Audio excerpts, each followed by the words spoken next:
Today we're going to talk about cold exposure. Now, I love wild swimming. I am not a fan of icy dips. I know they're incredibly popular at the moment, and I'm not dissing anyone who does it. If that works for you, that is amazing. And you will probably understand the benefits of what I'm about to say. So the reason that so many people are into ice baths at the moment and wild swimming in the winter, the fools, is that it really helps to reduce the fight and flight response. It really helps to regulate the nervous system in some people. In other people, I think it would probably have the opposite effect. I think I'm one of those people. I love getting in the cold water.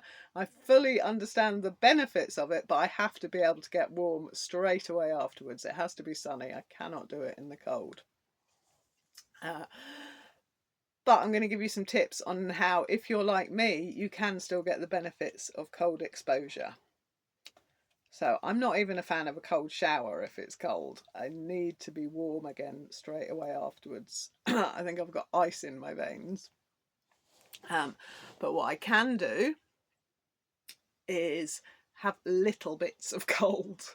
So you could do things like going outside just in your underwear, in somewhere where you're allowed to do that, like your garden maybe, or just in like minimal clothing when it is cold. So you're getting cold and then you're getting warm again. So that's one way to do it. You don't need to get wet. That is not essential.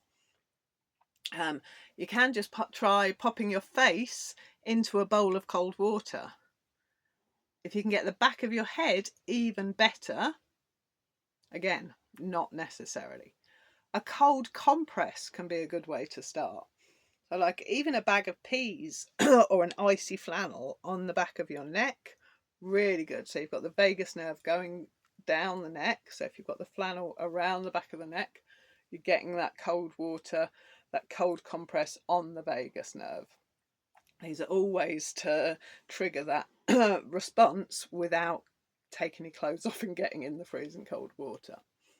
As I said, if that works for you, carry on with that. You don't need to do all these other tips. A lot of people who can't face actually getting in the water can do cold showers. I'm the opposite. I'd rather get actually in the water and move around. If I can swim, a lot better. Sitting in an icy bucket, no. I need to be able to move. But a cold shower, or even just a little bit of a cold shower, so that I can do. I intersperse between really hot and really cold. So I'll do a few seconds of really hot and then a few seconds of really cold. Keep going like that. That works brilliantly for a lot of people that just can't do that full-on cold exposure. So you still get those benefits without getting in a bucket of ice. Sorry, I shouldn't laugh. It just sounds like such a horrible thing. So I'm really sorry if you love to do that. I know that hundreds of people do. And even if you can only manage a couple of seconds of a cold shower and then you've got to go back to hot, you can just build on that.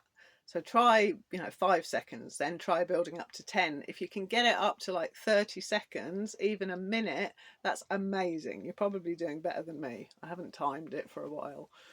My shower at the moment is really difficult to get to move between hot and cold. It takes a very long time. It creeps up to hot and it creeps down to cold. So hopefully you've got a better shower than me and you can do that.